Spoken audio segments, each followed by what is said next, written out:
Assalamualaikum warahmatullahi wabarakatuh. Perkenalkan, nama saya Dimas Satya Putra dengan NPM 23570510117. Di sini saya akan menggantikan absensi dari praktikum SDA, yaitu pertemuan 9 yang berjudul Modul Struktur Data dan Algoritma. Langsung saja kita mulai dengan subbab trees.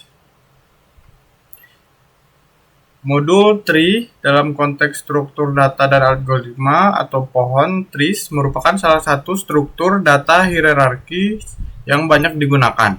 Struktur ini terdiri dari simpul-simpul yang terhubung melalui sisi-sisi atau edge, di mana setiap simpul dapat memiliki 0 atau lebih simpul anak.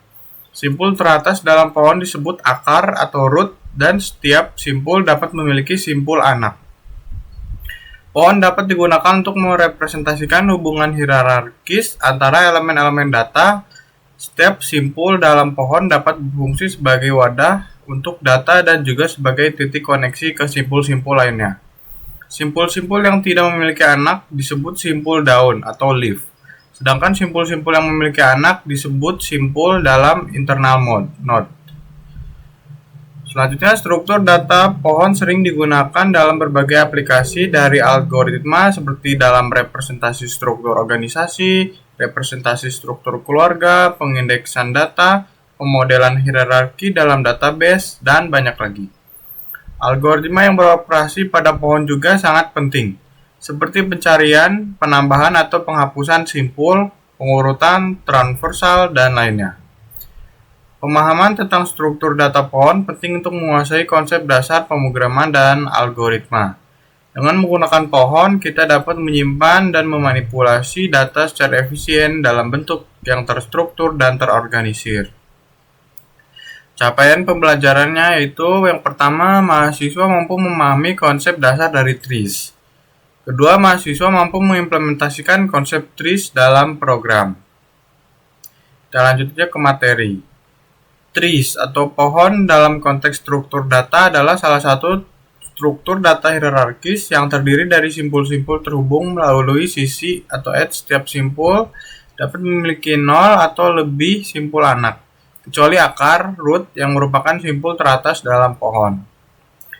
Pohon terdiri dari beberapa elemen dasar. Yang pertama yaitu simpul atau node merepresentasikan suatu entitas atau objek dalam pohon.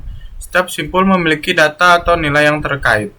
Kedua yaitu sisi atau edge merepresentasikan hubungan atau koneksi antara simpul-simpul dalam pohon. Sisi menghubungkan simpul anak dengan simpul induknya. Yang ketiga yaitu akar atau root, simpul teratas dalam pohon yang tidak memiliki simpul induk. Yang keempat yaitu simpul anak atau child node, simpul yang memiliki hubungan ke bawah dengan simpul induknya. Yang kelima yaitu simpul induk atau parent node, simpul yang memiliki hubungan ke atas dengan simpul anaknya.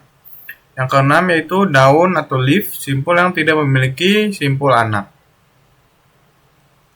Pohon memiliki struktur hierarkis yang berguna untuk mengorganisir data secara terstruktur dan hierarkis. Setiap simpul dalam pohon dapat digunakan untuk menyimpan informasi atau data tertentu. Sementara sisi-sisi menggambarkan hubungan atau hierarki antara simpul-simpul tersebut. Sedangkan hierarki antara simpul-simpul tersebut. Pohon memiliki berbagai jenis seperti pohon binary trees, pohon pencarian biner atau binary search trees, pohon merah hitam, red black trees, dan lain-lain. Setiap jenis pohon memiliki karakteristik dan aturan tersendiri yang mempengaruhi operasi yang dapat dilakukan pada pohon tersebut. Pohon dapat digunakan dalam berbagai aplikasi, termasuk representasi struktur organisasi, sistem file, database, pemodelan hierarki dalam data, algoritma pencarian, pengurutan, dan masih banyak lagi. Pemahaman tentang konsep pohon dan operasi-operasinya merupakan dasar yang penting dalam pemrograman dan analisis algoritma. Jenis-jenis trees. Yang pertama yaitu pohon binary trees. Pohon biner adalah jenis pohon di mana setiap simpul memiliki paling banyak 2 anak, yaitu anak kiri dan anak kanan. Pohon biner sering digunakan dalam implementasi struktur data seperti pohon pencarian biner. Yang kedua yaitu pohon pencarian biner atau binary search tree.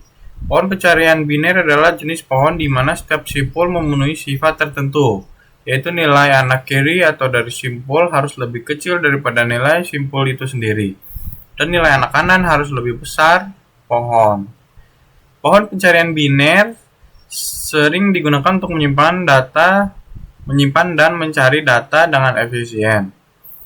Yang ketiga itu pohon binary penuh, full binary trees. Pohon binary penuh adalah jenis pohon biner di mana setiap simpul memiliki tepat dua anak, kecuali daun terakhir yang mungkin hanya memiliki satu anak atau tidak ada anak sama sekali. Semua daun pada pohon biner penuh berada pada tingkat terakhir atau kedua terakhir. Yang keempat itu pohon biner lengkap. Pohon biner lengkap adalah jenis pohon biner yang dimana setiap tingkat kecuali mungkin tingkat terakhir terisi sepenuhnya. Jika terdapat celah di tingkat terakhir, celah tersebut diisi dari kiri ke kanan. Pohon merah hitam.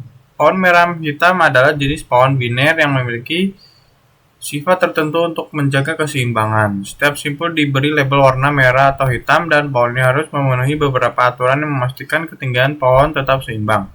Yang keenam yaitu pohon AVL trees. Pohon AVL adalah jenis pohon biner seimbang yang mempertahankan tinggi yang seimbang secara otomatis. Setiap simpul dalam pohon AVL memiliki faktor keseimbangan yang memastikan bahwa perbedaan tinggi antara anak kiri dan anak kanan setiap simpul tidak lebih dari 1. Yang ketujuh, yang terakhir, pohon B atau B trees. Pohon B adalah jenis pohon yang digunakan untuk mengatur data secara terstruktur dalam basis data atau penyimpanan disk. Pohon B memungkinkan penyimpanan dan pencarian data dengan efisien pada media penyimpanan disk dengan mengoptimalkan jumlah akses disk yang diperlukan.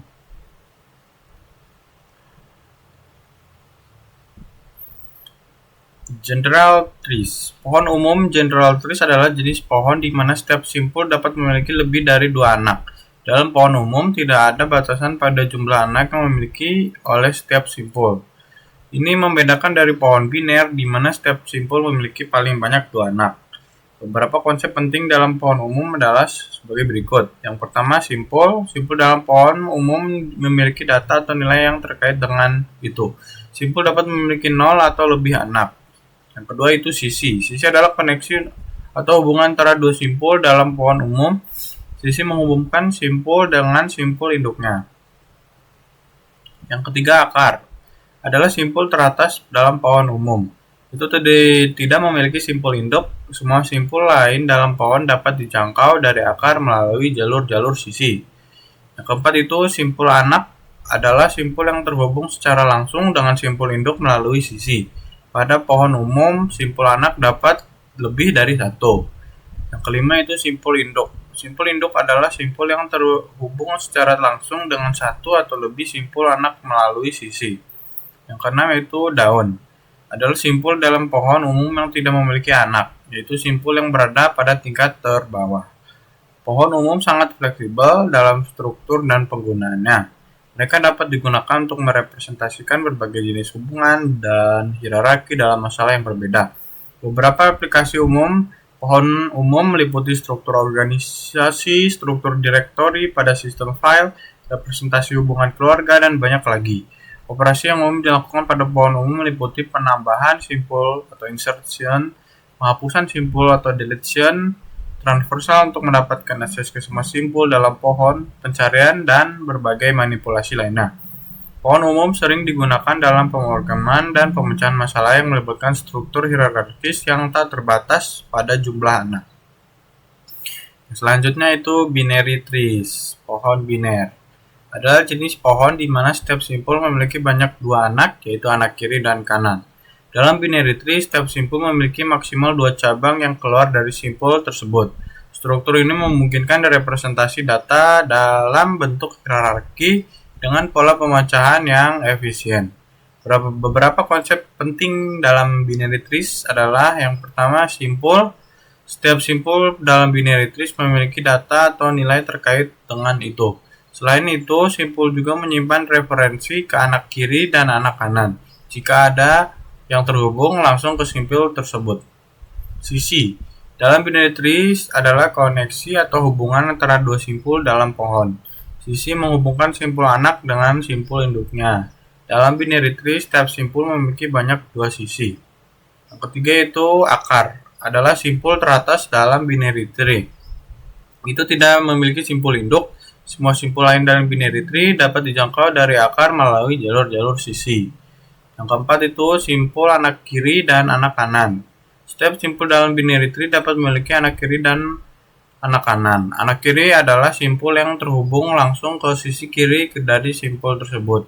Sedangkan anak kanan terhubung langsung ke sisi kanan. Yang kelima itu daun. Adalah simpul dalam binary tree yang tidak memiliki anak. Dalam binary tree, daun berada dalam tingkat terbawah dan tidak memiliki anak kiri atau anak kanan. Binary tree memberikan fleksibilitas dalam struktur data dan memungkinkan implementasi berbagai operasi dan algoritma yang efisien, seperti transversal, pre-order, in-order, dan post-order, pencarian, penambahan simpul, penghapusan simpul, dan sebagainya. Selain itu, binary tree juga digunakan sebagai dasar untuk jenis-jenis pohon lainnya, seperti pohon pencarian biner, binary search tree, dan pohon merah hitam atau red-black tree. Binary tree memiliki berbagai aplikasi dalam pemrograman dan ilmu komputer, termasuk implementasi struktur data, representasi hierarki data, pemodelan hubung antar objek, dan masih banyak lagi. Berikut implementasinya. Class tree node dan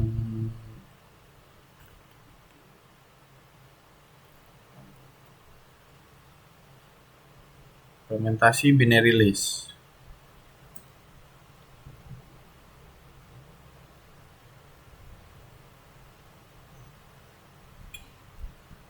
Daftar pusakanya yaitu Michel T. Goodrich 2013, data struktur yang berjudul data struktur.